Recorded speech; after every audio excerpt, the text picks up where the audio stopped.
दोस्तों, ये एक ऐसी औरत की कहानी है जिसने बचपन से जवानी तक सिर्फ और सिर्फ अपने जीवन में संघर्ष किया। एक मासूम लड़की किस तरह गैंग रेप का शिकार बनी और उसने अपने ऊपर हुए अत्याचार का बदला किस तरह से लिया, आइए इस कहानी में जानते हैं। दोस्तों, फूलन देवी का जन्म सन 1963 में यूपी के जालौन जिला स्थित गोरा का पूर्वा गांव में हुआ था। वो 4 भाई बहन थे। बहनों में वो सबसे छोटी थी। फूलन बचपन से ही गुस्से वाली लड़की थी और इस वजह से उसके गुस्सैल व्यवहार से उसके पिता को हमेशा उसकी चिंता रहती थी। वो अपने चाचा से जमीन की लड़ाइयों में भी हमेशा आगे रहती थी और वो अपने पिता के लिए खड़ी रहती थी। फूलन का रिश्ता बहुत पहले पुट्टीलाल नाम के आदमी से हो गया था, जिसकी उम्र 40 साल थी और फूलन की उम्र उस वक्त 11 साल थी। जब पुट्टीलाल की पत्नी की डेथ हो गई थी तो उसके बाद उसका रिश्ता फूलन के साथ तय कर दिया गया था। पुट्टीलाल अपने माँ बाप से जल्दी शादी करने के लिए कहने लग जाता है और उस वक्त बाल विवाह का भी चलन था, इसलिए फूलन के माँ बाप भी उसे मना नहीं करते और वो लोग फूलन की मर्जी के खिलाफ पुट्टीलाल से उसकी शादी कर देते हैं। जबकि फूलन उस वक्त शादी के लिए ना ही मानसिक रूप से ना ही शारीरिक रूप से तैयार थी और जबरदस्ती उसे पुट्टीलाल के साथ उसके घर भेज दिया गया। फूलन छोटी जाति की थी, इसलिए ठाकुरों की औरतें उसे पानी भरने के लिए रोक दिया करती। फूलन का पति उसके साथ जोर जबरदस्ती करता। एक मासूम सी लड़की के साथ इस तरह की बदसलूकी उस इंसान पर सोचकर भी घिन आती है। एक दिन फूलन बकरियां चरा रही थी और वो इन सब से तंग आ चुकी थी। वहाँ से वो अपने माँ बाप के घर भाग जाती है। घर आकर फूलन अपने माँ बाप के लिए बोझ बन गई थी। बोझ तो वो पहले से थी, लेकिन अब उनके लिए ज्यादा मुसीबत थी। उसके घर वाले कई बार उसे फूलन के ससुराल छोड़ने गए, लेकिन जब वो वापस गई तो उसके पति ने एक और शादी करा ली थी, इसलिए फूलन फिर से अपने माँ बाप के घर आ गई। वो दिन भर मेहनत मजदूरी करती। इस तरह दिन महीने साल बीतते गए। अब फूलन बड़ी हो गई थी। फूलन के बड़े होने के साथ साथ उसकी परेशानियां भी बड़ी हो रही थी। उस गांव में ठाकुरों के कुछ लड़कों की नजर फूलन पर थी। एक दिन फूलन लकड़ियां लेकर घर की तरफ जा रही थी, तभी अशोक नाम का लड़का उसका रास्ता रोकता है और उसके साथ जबरदस्ती करने की कोशिश करता है। लेकिन फूलन इतनी बहादुर थी कि उसने उस लड़के को बहुत मारा पीटा और वहाँ से अपनी इज्जत बचाकर निकल गई। अगले दिन पंचायत बिठाई गई। पूरे गांव को वहाँ पर बुलाया गया। वहाँ पर फूलन और उसके पिता भी थे। पंचायत में अशोक भी मौजूद था और क्योंकि अशोक ठाकुरों का लड़का था और पंचायत भी ठाकुरों की ही थी, इसलिए ठाकुर फूलन से पूछने लगे कि तूने अशोक को खेत में अपने पास क्यों बुलाया था। दरअसल अशोक ने अपना पूरा इल्जाम फूलन पर डाल दिया था कि इसने ही मुझे अपने पास बुलाया था। इस बात से फूलन पर पूरा गांव हंस रहा था और फूलन ये सब देखकर वहां से भाग जाती है। अब ठाकुरों का ये फैसला था कि फूलन इस गांव में नहीं रहेगी और मजबूरन उसके घर वाले भी फूलन को घर से बाहर निकाल देते हैं। फिर फूलन अपने एक रिश्तेदार कैलाश के घर चली जाती है। वो कैलाश के साथ एक दिन ठाकुरों को खाना देने के लिए जाती है। तभी डाकू विक्रम मल्लाह की नजर फूलन पर पड़ती है। दरअसल विक्रम मल्लाह बुरे आदमियों के साथ काम करता था, लेकिन वो बुरा नहीं था। वो फूलन से कुछ सवाल करते हैं। फूलन उनसे डरकर वहाँ से चली जाती है। फूलन को कैलाश के घर रहते बहुत दिन हो गए थे। आखिरकार कैलाश की पत्नी ने उसे कह ही दिया कि तुम तो बैसाख में आई थी, अब जाओगी नहीं क्या यहाँ से। फूलन उदास होकर कैलाश के घर से चली जाती है। अब उसका कोई घर नहीं था। वो हार कर पुलिस के पास जाती है कि शायद पुलिस उसकी कोई मदद कर दे और उसे कहीं रहने की जगह मिल जाए। लेकिन फूलन ने जैसा यहाँ पुलिस वालों के बारे में सोचा था, वैसा बिल्कुल भी नहीं था। उसने सोचा कि पुलिस तो हर किसी की मदद करती है और वो लोग उसकी भी मदद जरूर करेंगे। लेकिन उन पुलिस वालों ने फूलन को वहाँ 3 दिन रखा और 3 दिन तक उसके साथ बलात्कार किया गया। चौथे दिन उसके पिता पुलिस स्टेशन आए। उसने ठाकुरों से 25,000 रुपए लेकर फूलन की जमानत कराई। अब पुलिस वालों का फूलन से कहना था कि ठाकुरों ने तेरी जमानत कराई है, इसलिए तुझे ठाकुरों की सेवा करनी चाहिए। फूलन अपने पिता के साथ चोरी छिपे घर चली जाती है। उसके घर वाले उसे कुछ दिन के लिए रख लेते हैं। फिर एक रात गांव का वही अशोक नाम का आदमी डाकुओं को फूलन के बारे में खबर कर देता है। जिसने कुछ वक्त पहले फूलन के साथ जबरदस्ती करने की कोशिश की थी।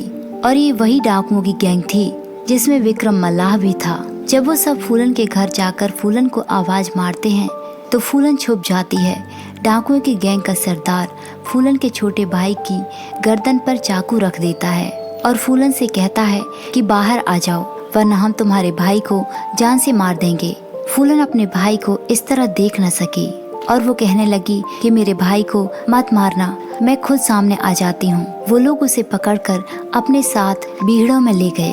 वहाँ उस गैंग के कुछ डाकुओं ने फूलन के साथ बलात्कार किया, लेकिन इन सब के बीच विक्रम मल्लाह और गैंग के कुछ लोगों को ये सब ठीक नहीं लग रहा था।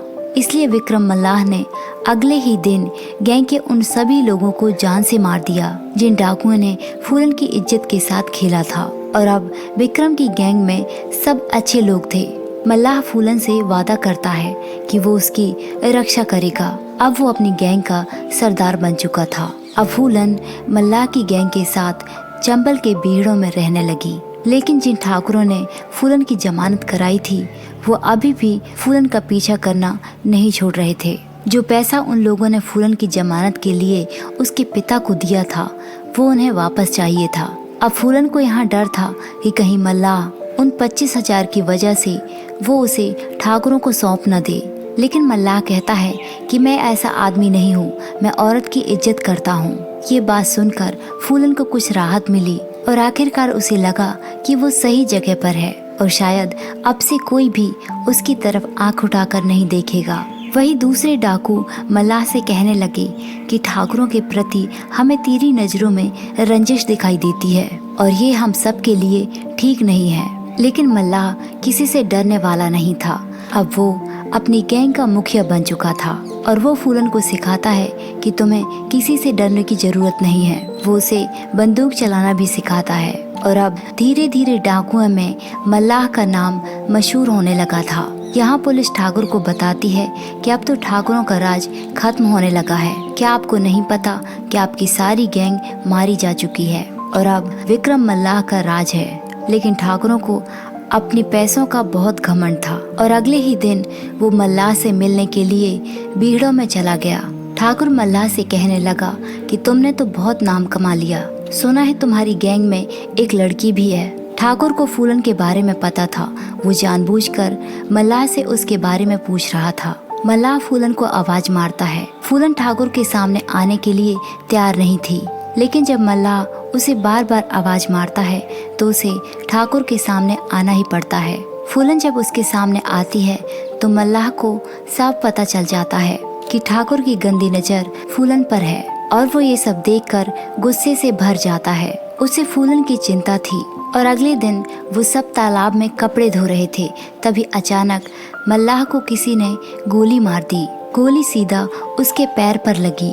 फूलन तुरंत ही अपनी गैंग के साथ मल्लाह को लेकर कानपुर शहर चली गई। वहाँ वो लोग उसे एक कमरे में रखते हैं और वहाँ पर एक डॉक्टर उसका इलाज करने के लिए आता है। डॉक्टर उसे बताता है कि गोली लगने की वजह से इसके पैर की हड्डी टूट चुकी है, इसे जुड़ने में कुछ वक्त लगेगा। फिर अकेली फूलन ही मल्लाह के साथ वहाँ रहती है। इस तरह कुछ दिन बीत जाते हैं। मल्लाह ठीक हो चुका था और अब वो दोनों खुशी खुशी फूलन के घर जाते हैं। फूलन अपने परिवार से मिलकर बेहद खुश थी। फूलन को देखकर उसकी माँ भी इमोशनल हो जाती है। फूलन अपने घर में रुकना चाहती थी, लेकिन इसके लिए उसके पिता तैयार नहीं थे।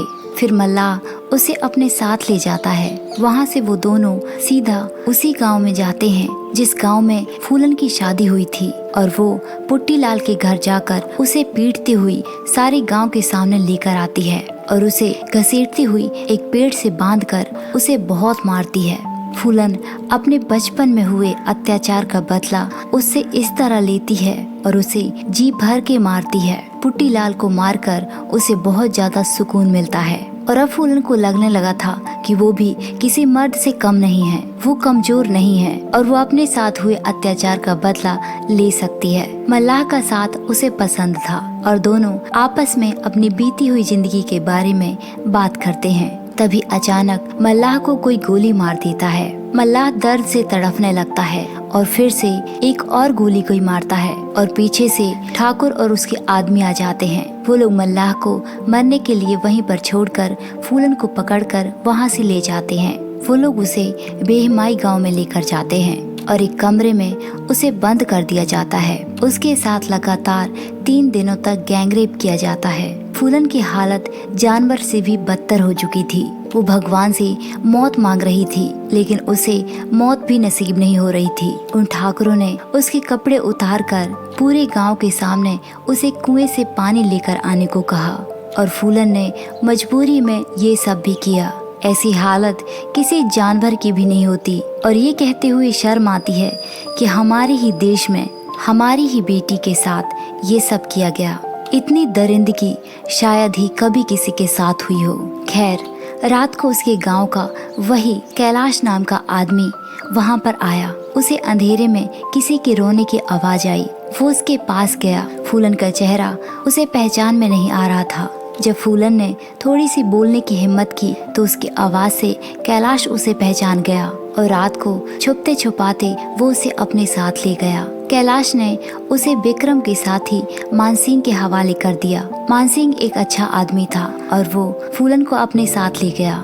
वो दोनों मिलकर डाकुओं के बड़े सरदार के पास गए। फूलन ने उनसे कहा कि मैंने दुर्गा मैया के सामने कसम खाई है कि मेरी लड़ाई अब से पूरी ठाकुर जात से है। वहाँ बैठे डाकुओं के गैंग से पूछा जाता है कि आप में से फूलन और मानसिंह के साथ कौन कौन है। वहाँ बैठे बहुत लोग फूलन के लिए हाथ खड़ा कर देते हैं। इस तरह फूलन की एक नई गैंग बन जाती है और फूलन उस गैंग की सरदार बन जाती है। वो लोग गाँव में जाकर अमीर लोगों के घर लूटपाट करने लगे। फूलन का नाम धीरे धीरे लोग जानने लगे थे।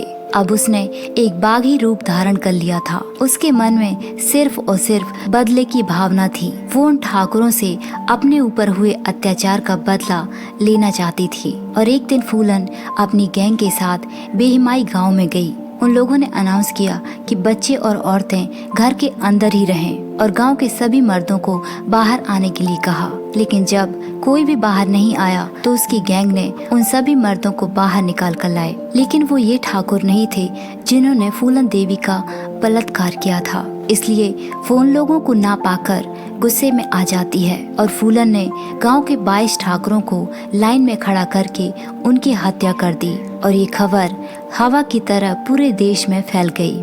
फूलन और बाकी डाकुओं के पीछे अब पुलिस की फौज पड़ चुकी थी। फूलन का बचना अब नामुमकिन लग रहा था।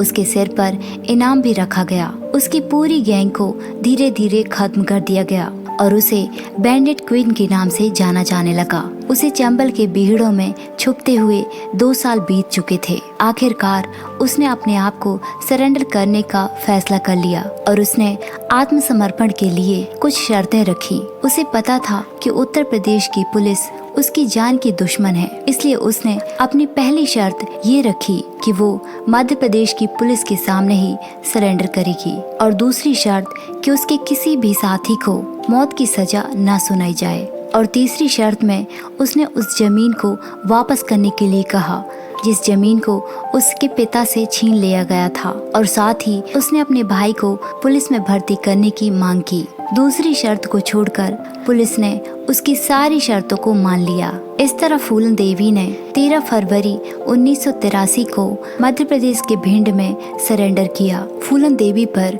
22 कत्ल, 30 लूटपाट और 18 अपहरण के मुकदमे चलाए गए। इन्हीं मुकदमों की कार्यवाही में 11 साल बीत गए। 11 साल बाद 1993 में मुलायम सिंह की सरकार ने फूलन देवी पर सारे मुकदमे हटाकर उन्हें 1994 में बरी कर दिया गया।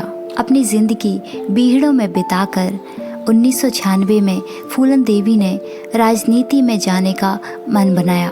फूलन देवी समाजवादी पार्टी का टिकट लेकर मिर्जापुर की सीट जीतकर और सदन का हिस्सा बनी और 2 बार जीतकर साबित कर दिया कि उसने जनता के दिल में अपनी जगह बना ली थी। लेकिन फूलन देवी का अतीत अब भी पीछा नहीं छोड़ रहा था और 25 जुलाई 2001 को उनके घर के सामने शेर सिंह राणा नाम के आदमी ने फूलन देवी की गोली मारकर हत्या कर दी। उसे तिहाड़ की जेल में रखा गया। 3 साल जेल में रहकर वो फरार हो गया और बाहर की कंट्रियों में चला गया। दोस्तों, आप बताइए कि क्या फूलन देवी को मारना सही था क्या उन्हें इतने दुखों के बाद जीने को कोई हक नहीं था? उन्होंने सिर्फ अपने साथ हुए अत्याचार का बदला लिया था और इस अत्याचार में पुलिस भी शामिल थी। तो क्या फूलन देवी को मारने की जगह उन पुलिस वालों को नहीं मारना चाहिए था? उन ठाकरों को नहीं मारना चाहिए था? आप हमें इस बारे में अपनी राय जरूर दें। और इसी के साथ कोलकाता में डॉक्टर लेडी के साथ जो कुछ भी हुआ, हम सबको मिलकर उनके लिए इंसाफ की मांग करनी चाहिए। इतना बड़ा जघन्य अपराध जिसने भी किया है उसे जल्द से जल्द सजा मिलनी चाहिए। तो दोस्तों, ये थी हमारी आज की कहानी और ये कहानी यहीं पर खत्म हो जाती है। Thanks for watching.